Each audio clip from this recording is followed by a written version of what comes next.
Hello friends, welcome to our YouTube channel TSP classes. तो कैसे हैं आप सब? आई होप आप लोग बिल्कुल ठीक होंगे। तो चलिए, आज की जो वीडियो होने वाली है वो होने वाली है आपकी समावेशी शिक्षा यानी यूपी डीएलएड थर्ड सेमेस्टर का जो पेपर 2 है यानी समावेशी शिक्षा, उसकी आज चैप्टर 6 की क्लास होने वाली है। तो जैसा कि आप सभी को पता है कि क्लासेस जो है बहुत दिनों तक के लिए बंद था किसी रीजन की वजह से। तो उसके लिए सो सॉरी, बट हम जो है आज से क्लासेस कंटिन्यू कर रहे हैं और आपको जो है सिलेबस कंप्लीट करा के दिया जाएगा, प्लस आपको नोट्स भी प्रोवाइड कराई जाएगी। तो चलिए, हम ज़्यादा टाइम नहीं वेस्ट करते हैं और अपने जो है टॉपिक की तरफ बढ़ते हैं। तो इसके पहले जो है चैप्टर 5 तक की क्लासेस हो चुकी थी। आज हम चैप्टर 6 की क्लासेस करने वाले हैं। तो देखिए, चैप्टर 6 जो है वो है आपका समावेशन के लिए आवश्यक उपकरण एवं शिक्षण अधिगम सामग्री या फिर विधियां। यानी चैप्टर 6 में हमें क्या पढ़ना है, समावेशन के लिए क्या क्या मुख्य उपकरण है या कौन कौन से शिक्षण अधिगम सामग्री आवश्यक है और कौन कौन से विधियां आवश्यक है, उसके बारे में आज हम चैप्टर 6 में डिस्कस करने वाले हैं। ठीक है, तो सबसे पहले हम पढ़ेंगे आपके शिक्षण प्रविधियों के बारे में। तो देखिए, सबसे पहले ये समझिए कि प्रविधियां होता क्या है। प्रविधियां बोले या फिर विधियां बोले, एक ही चीज होता है, मतलब पढ़ाने का तरीका, शिक्षण का तरीका। ठीक, चलिए समझते हैं। शिक्षण प्रविधियों का अर्थ होता है कि अध्यापक द्वारा पढ़ाने के तरीके, यानी जो प्रविधि का मतलब होता है कि तरीका, किस तरीके से आप पढ़ा रहे हैं। और शिक्षण में क्या होता है, पढ़ाना या फिर सिखाना। ठीक, तो चलिए देखते हैं। अध्यापक शिक्षण प्रविधियों के द्वारा अपने बच्चों को कार्य करने के योग्य बनाते हैं तथा कार्य को कैसे करें ये बताते हैं।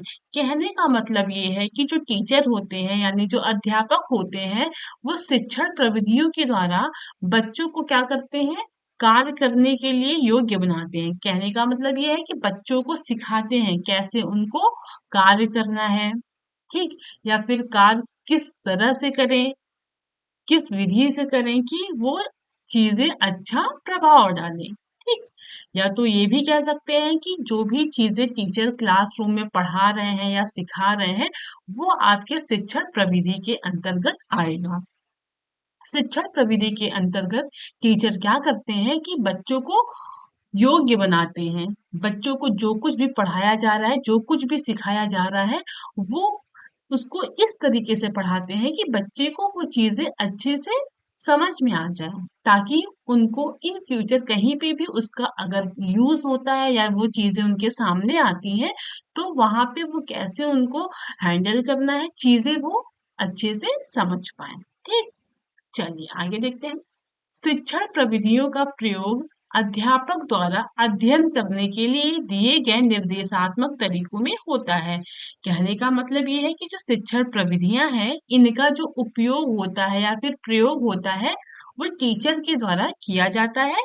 और टीचर के द्वारा कैसे किया जाता है, जैसे क्लास में कोई भी सब्जेक्ट आप पढ़ा रहे हैं, टीचर साइंस हो गया, हिस्ट्री हो गया, कुछ भी सब्जेक्ट पढ़ा रहे हैं, तो उसमें जो वो निर्देश दे रहे हैं, निर्देश देने का मतलब ये है कि वो जिस विधि के द्वारा पढ़ा रहे हैं, वो जिस भी तरह से समझा रहे हैं, उन्हीं तरीकों को आपको शिक्षण प्रविधियों के द्वारा समझाया जाता है। ठीक, चलिए फिर से एक बार समझिएगा कि शिक्षण प्रविधि के द्वारा जो है या शिक्षण प्रविधि का प्रयोग टीचर किसी भी सब्जेक्ट को अच्छे से समझाने के लिए या सब्जेक्ट को पढ़ाने के लिए या फिर सब्जेक्ट में जो भी चीजें हैं उसको निर्देश देने के लिए आपकी शिक्षण प्रविधि का ये प्रयोग अध्यापक करते हैं। इन युक्तियों का प्रयोग शिक्षण की विधियों में करते हैं, यानी ये जो आपकी चीजें हैं, इनका प्रयोग कहाँ होता है, शिक्षण की विधियों में होता है। अब वन बाय वन हम पढ़ेंगे कि कौन कौन सी विधि होती है। सबसे पहले है आपका खेल विधि। तो देखिए, खेल विधि क्या होता है, खेल विधि को इंग्लिश में बोलते हैं प्ले वे मेथड। ठीक, तो खेल विधि होता क्या है, आप लोगों ने फर्स्ट सेमेस्टर में पढ़ा है, खेल विधि, वाद विवाद विधि, प्रश्नोत्तर विधि, सभी चीजें पढ़ी है वही चीजें, कुछ भी नया नहीं है। ठीक, तो चलिए सबसे पहले हम समझते हैं खेल होता क्या है। आप लोग अपने माइंड में एक बार समझिए या अपने आप से पूछिए कि खेल होता क्या है। खेल, अच्छा, बच्चों को अगर कोई भी चीजें हैं, यानी उनको मोबाइल में गेम खेलना है या फिर उनको बाहर जाके कोई भी खेल खेलना है, तो क्या वहां पे पेरेंट्स उनको प्रेशर डालते हैं कि नहीं तुम जाओ खेलो, नहीं तुम मोबाइल लो, तुम गेम खेलो? ऐसा तो बिल्कुल नहीं है। तो खेल का अर्थ ये होता है कि ऐसा कार्य, ठीक, ऐसा कार्य जो बच्चे क्या करे, अपनी इच्छा से करे, बिल्कुल स्वतंत्र होके करे, किसी के दबाव में जो कार्य ना करे, वही आपका खेल। अच्छा, पढ़ने के लिए बच्चों को प्रेशर दिया जाता है, यानी दबाव डाला जाता है। खाना खाने के लिए भी बच्चों के ऊपर दबाव डाला जाता है, दूध पीने के लिए भी बच्चों के ऊपर दबाव डाला जाता है। लेकिन अगर बच्चों को गेम खेलना है, ठीक, तो क्या आप मोबाइल बच्चों को देते हैं और जबरदस्ती बोलेंगे कि हाँ लोग गेम खेलो? ऐसा तो बिल्कुल नहीं है। बच्चे बाहर जाके जो है अदर बच्चों के साथ जो खेलते हैं, क्या उस पे पेरेंट्स प्रेशर करते हैं या दबाव डालते हैं कि नहीं तुम जाओ दूसरों बच्चों के साथ खेलो? ऐसा बिल्कुल नहीं है। खेल ऐसी चीज होती है जिसमें बच्चा क्या करता है कि अपनी इच्छा से वो खेलता है, स्वतंत्रता पूर्वक खेलता है। आई बात समझ में? तो खेल का अर्थ है जो कार्य अपनी इच्छा से स्वतंत्रता पूर्वक करे, वही आपका खेल होता है। ठीक। और बच्चे जो होते हैं ना, वो खेल में बहुत इंटरेस्ट लेते हैं, और जिस चीज में इंटरेस्ट होगा वो बच्चे अब बहुत ही रुचिकर के साथ उस चीज को करेंगे। ठीक है, तो चलिए आगे समझते हैं। बच्चों को खेलने में अत्यधिक रुचि होती है, ठीक। बच्चों को खेलने में क्या होता है, अत्यधिक रुचि होती है। इसलिए विभिन्न प्रकार के खेलों के द्वारा बच्चों को शिक्षा दी जाए, जिससे खेलों के द्वारा नई चीजें सीखते रहें। और बच्चों के जीवन में खेल का महत्व होने के कारण बच्चों को शिक्षा देने के लिए खेल विधि का आविष्कार किया गया। समझिएगा, कहने का मतलब ये है कि बच्चे जो होते हैं वो खेल, जो आपके खेल है, या बच्चे जो है खेलना बहुत पसंद करते हैं और वो खेलने में क्या करते हैं, इंटरेस्ट लेते हैं। इसलिए क्या किया गया कि शिक्षा में, यानी आपकी शिक्षा के क्षेत्र में बच्चों को अलग अलग गेम के द्वारा उनको शिक्षा दी जाए।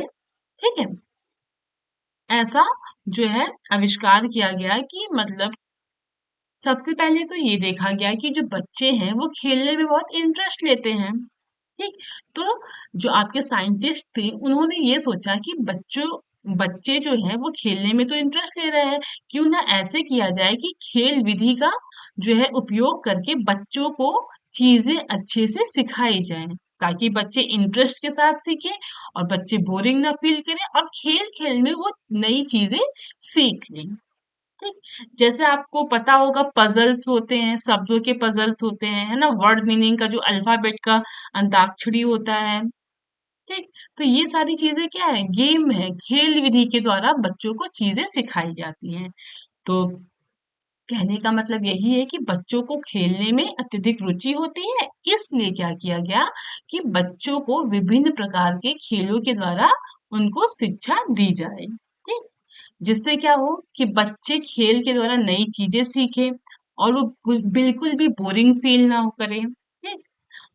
और बच्चों के जीवन में खेल का बहुत ही महत्व महत्व होता है कि नहीं होता है? बच्चे की लाइफ में क्या होता है, जो गेम होता है वो बहुत इम्पोर्टेंट होता है। इसलिए जो है बच्चों को शिक्षा में खेल विधि को जोड़ा गया, ताकि वो खेल विधि के द्वारा जो है पढ़ाई भी कर सके, नई चीजें भी सीख सके, और बोरियत भी उनको फील ना हो, वो रुचि के साथ पढ़े और जो भी चीजें वो पढ़े उनको जो है लंबे समय तक वो चीजें याद रहें।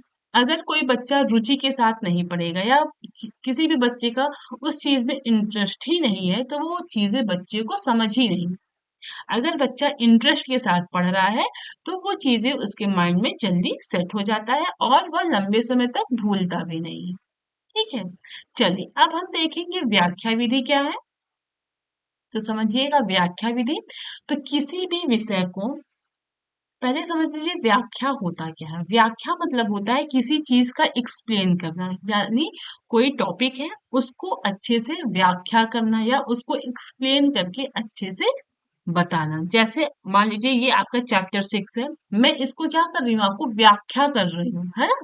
व्याख्या के द्वारा ही तो मैं आपको बता रही हूँ, चीजें लिखी हैं, मैं उसको आपको एक्सप्लेन करके बता रही हूँ। जो शब्द नहीं समझ में आ रहे हैं उसको मैं और जो है गहरे तरीके से आपको समझा रही हूँ। ठीक, तो चलिए व्याख्या विधि क्या है उसको समझते हैं। तो किसी भी विषय को गहन ढंग से समझाना या विश्लेषण करना व्याख्या कहलाता है। यानी कोई भी टॉपिक है या कोई भी सब्जेक्ट है उसको बहुत ही डीपली, ठीक है, डीप, बहुत डीप में या फिर एग्जाम्पल के थ्रू, ठीक, एनालिसिस करके उसको समझाना, यही आपका व्याख्या कहलाता है। ठीक है, और व्याख्या विधि का प्रयोग ज्यादातर जटिल विषयों को समझाने के लिए तथा उच्च स्तर पर किया जाता है। यानी आपका जो ये व्याख्या विधि है इसका प्रयोग कहाँ पे किया जाता है, जो जो आपके विषय बहुत टफ होते हैं, यानी जो बहुत कठिन होते हैं, और ये समझाने के लिए 8+ क्लास के बच्चे, यानी जो आपके +8 क्लास के बच्चे हैं, यानी 8th के हो गए, 9th के हो गए, 10th के हो गए, तो व्याख्या विधि आपके उन बच्चों को समझाने के लिए यूज होता है। फिर से देख लीजिएगा, व्याख्या विधि का प्रयोग ज्यादातर जटिल विषयों को समझाने के लिए और उच्च स्तर पर इसका उपयोग किया जाता है।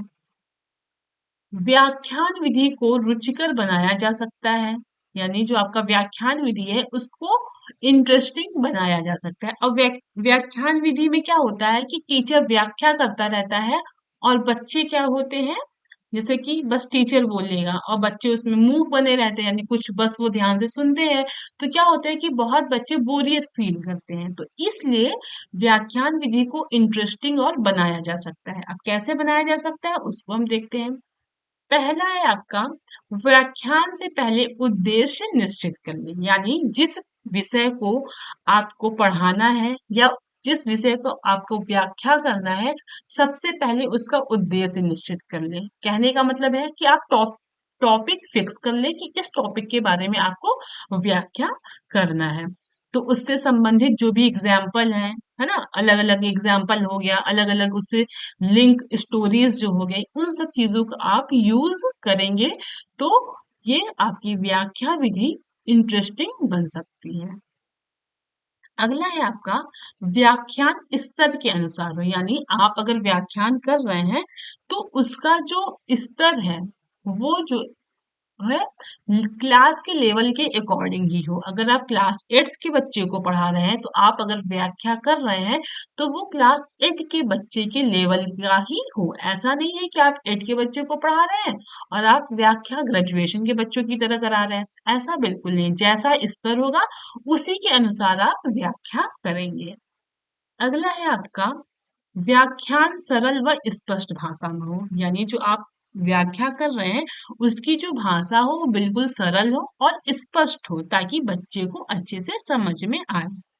अगला है आपका, व्याख्यान के बाद अध्यापक रुचिकर प्रश्न पूछकर देखे कि समझ में आया या नहीं। यानी जब आप व्याख्या कर चुके तो उसके बाद क्या हो कि टीचर को कुछ ऐसे प्रश्न पूछे, इंटरेस्टेड प्रश्न पूछे बच्चे से, ताकि टीचर को समझ में आए कि जो उसने पढ़ाया है वो बच्चों को समझ में आया है या नहीं आया है।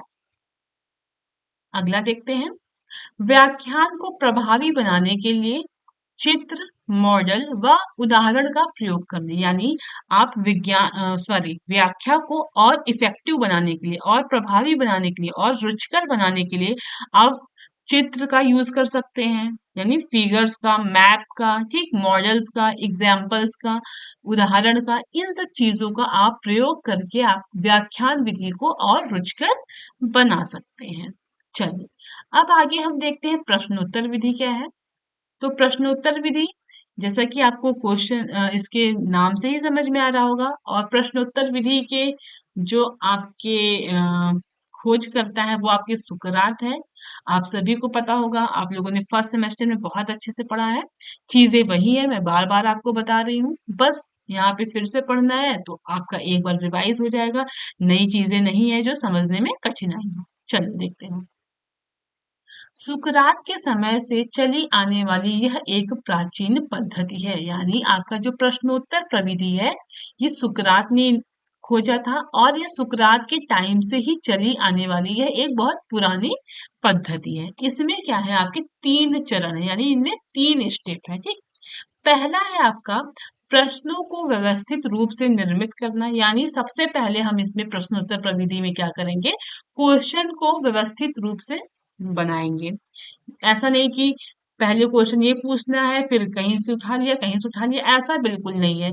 प्रश्नों का एक क्रम हो, व्यवस्थित रूप से उसको हम क्रम में निर्मित करेंगे। उसके बाद फिर क्या करेंगे, उन्हें समुचित रूप से बच्चों के सामने रखना ताकि नए ज्ञान के लिए उनमें उत्सुकता पैदा हो सके। उसके बाद हम क्या करेंगे कि उनको जो हमने प्रश्न निर्मित किए हैं उसको हम बच्चों के सामने रखेंगे ताकि क्या हो कि बच्चे के मन में उत्सुकता पैदा हो, है ना, नई चीजें सीखने के लिए, नए ज्ञान सीखने के लिए बच्चों के मन में उत्सुकता पैदा हो सके। फिर क्या है, बच्चों के माध्यम से उनमें संबंध स्थापित करते हुए नवीन ज्ञान देना। यानी कहने का मतलब ये है कि पहले हम प्रश्नों का चयन करेंगे, फिर उन प्रश्नों को हम बच्चों के सामने रखेंगे ताकि बच्चे क्या हो, उत्सुकता के साथ जो है नए ज्ञान को वो ग्रहण कर सके। फिर हम क्या करेंगे कि बच्चों के माध्यम से ही, यानी जो प्रश्न हमने रखे हैं वो बच्चों के माध्यम से ही क्या करेंगे, उनमें संबंध स्थापित करेंगे। इससे क्या होगा कि बच्चों को नवीन ज्ञान प्राप्त होगा। चलिए, प्रश्नीकरण कौशल शिक्षण की केंद्र बिंदु है, यानी जो आपका प्रश्नीकरण है ये कौशल शिक्षण की, यानी कौशल शिक्षण की केंद्र बिंदु है। कहने का मतलब ये है कि जो आपका प्रश्नीकरण जो है वो कौशल शिक्षण का क्या है, बिल्कुल मेन बिंदु है। कैसे मेन बिंदु है, क्योंकि आप प्रश्नीकरण के द्वारा ही यह समझ सकते हैं कि बच्चों के अंदर कितनी चीजें उन्होंने एब्जॉर्ब किया या उन्होंने कितनी चीजें सीखी। इसीलिए आपको प्रश्नीकरण के द्वारा, सॉरी, प्रश्नीकरण को कौशल शिक्षण का मेन बिंदु कहा जाता है, क्योंकि इसके द्वारा हम ये पता कर सकते हैं कि बच्चों ने कितना सीखा, बच्चों ने क्या क्या पढ़ा। ठीक, एक तरह से हम मूल्यांकन कर सकते हैं, और मूल्यांकन करेंगे उसके बाद फिर हम जो चीजें उनको नहीं समझ में आई है फिर से हम उनको समझाएंगे। इसलिए आपके प्रश्नीकरण को कौशल शिक्षण का मेन बिंदु कहा गया है। अब देखिए, अगला है आपका वाद विवाद प्रविधि। वाद विवाद प्रविधि क्या है, ये भी आप लोगों ने पढ़ा है। चलिए देखते हैं। किसी विषय पर चर्चा के लिए दो पक्ष होते हैं, उनके अलग अलग मत होते हैं और दोनों की चर्चा के बाद निष्कर्ष निकाला जाता है। वाद विवाद विधि में क्या होता है कि इसमें आपको एक टॉपिक दे दिया जाता है। अब टॉपिक एक है और इसमें आपकी दो पक्ष होते हैं। मान लीजिए टीम ए हो गया और ये टीम बी हो गया, ठीक। और इस टॉपिक के लिए आपके जो दोनों पक्ष हैं इनके क्या होते हैं, अलग अलग मत होते हैं, ठीक। कोई पॉजिटिव होगा, कोई निगेटिव होगा। उसके बाद जब दोनों का डिस्कशन होता है तो बाद में निष्कर्ष निकाला जाता है। यही विधि आपकी वाद विवाद विधि कहलाती है। जैसे मान लीजिए क्लास है, क्लास को दो ग्रुप में आपने डिवाइड कर दिया और आपने एक जो है दे दिया कि साइंस जो है वो, साइंस आपने टॉपिक दे दिया, ठीक, विज्ञान आपने टॉपिक दे दिया। तो अब इस पे क्या होगा कि दो जो आपके ग्रुप डिवाइड है वो दोनों अपने अपने मत जो है वो डिस्क्राइब करेंगे, यानी बताएंगे। फिर क्या होगा, वो दोनों ग्रुप आपस में डिस्कस करेंगे, फिर बाद में निष्कर्ष निकाला जाता है। यही आपकी विधि वाद विवाद विधि कहलाती है। देखिएगा, वाद विवाद विधि के जो महत्व है वो ये है, हम देखते हैं आगे। वाद विवाद विधि से क्या होता है कि बच्चे के अंदर सुनने की, बोलने का कौशल विकसित होता है। कैसे, अब जब कोई टॉपिक है, ठीक, अब उसके उस टॉपिक से संबंधित जो भी बच्चे के माइंड में आ रहा है वो बोलेगा। बोलने से क्या होता है कि उसके बोलने का कौशल विकास होता है। अदर बच्चे जो चीजें इस टॉपिक से रिलेटेड बता रहे हैं, बच्चा क्या करेगा, उसको ध्यान से सुनेगा। तो इससे क्या होता है, वाद विवाद विधि से सुनने और बोलने के कौशल का विकास होता है, ठीक। अगला है अभिव्यक्ति की स्वतंत्रता रहती है, यानी बोलने की स्वतंत्रता रहती है। अगला है आपका प्रसंग तथ्य को स्पष्ट करने में सहायता मिलती है, यानी बच्चे के मन में जो भी तथ्य आ रहे हैं, जो भी चीजें आ रही है उसको वह स्पष्ट रूप से जो है कह सकता है। अगला है आपका मानसिक विकास के लिए उपयोगी है, यानी बुद्धि विकास के लिए या मानसिक विकास के लिए भी उपयोगी है। अब कैसे उपयोगी है? जब ये चीजें ग्रुप में होती हैं, बच्चे जो है अदर बच्चों के साथ जब रहेंगे तो नई नई चीजें उनको सीखने को मिलेगा, उससे क्या होगा, उनका मानसिक विकास होगा। ठीक। अगला है आपका जिज्ञासाएं शांत होती हैं, यानी बच्चे के मन में जो भी जिज्ञासा उत्पन्न होती है कि ये कैसे होता है, ये चीजें क्या है, तो इन वाद विवाद विधि से उनकी जो भी जिज्ञासाएं हैं वो शांत होती हैं। कैसे? उनके मन में जो भी प्रश्न उठते हैं वो प्रश्न आप पूछेंगे, फिर अदर वाला जो है आपका अदर ग्रुप का वो उसका आंसर देगा। तो इससे क्या होता है कि बच्चों की जिज्ञासाएं भी शांत होती हैं और बच्चों को नवीन ज्ञान में उनकी वृद्धि होती है, यानी बच्चे को नवीन ज्ञान फिर उनको प्राप्त होता है। आगे बात समझ में?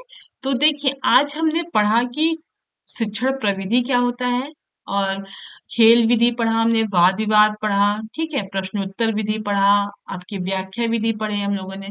इतना हम लोगों ने अच्छे से पढ़ा है। अब बाकी का जो अलग बाकी की जो चीजें अभी बची हुई हैं वो हम कल नेक्स्ट क्लास में उसको कैरी ऑन करेंगे। ठीक है, तो अभी आप नोट्स बनाते जाइए और क्लासेस जो भी आपकी बची हुई हैं वो रेगुलर अब स्टार्ट होंगी। तो आप पढ़ाई स्टार्ट कर दीजिए। लगभग हम लोगों ने बहुत ज्यादा गैपिंग कर दिया है, वो कोई रीजन था इस वजह से। तो चलिए अब हम मिलते हैं अगली क्लास में। तब तक के लिए आप यहाँ तक अच्छे से पढ़ाई करिए, रिवीजन करिए। जो भी आपको डाउट है वो टेलीग्राम चैनल पे आप हमें जो है मैसेज भी कर सकते हैं। आप फिर आप कमेंट बॉक्स में भी आप हमें जो है कमेंट करके बताएंगे, तो जो भी आपकी प्रॉब्लम है उसको सॉल्व कराया जाएगा। ठीक है, तो चलिए मिलते हैं अगली क्लास में। तब तक के लिए थैंक यू।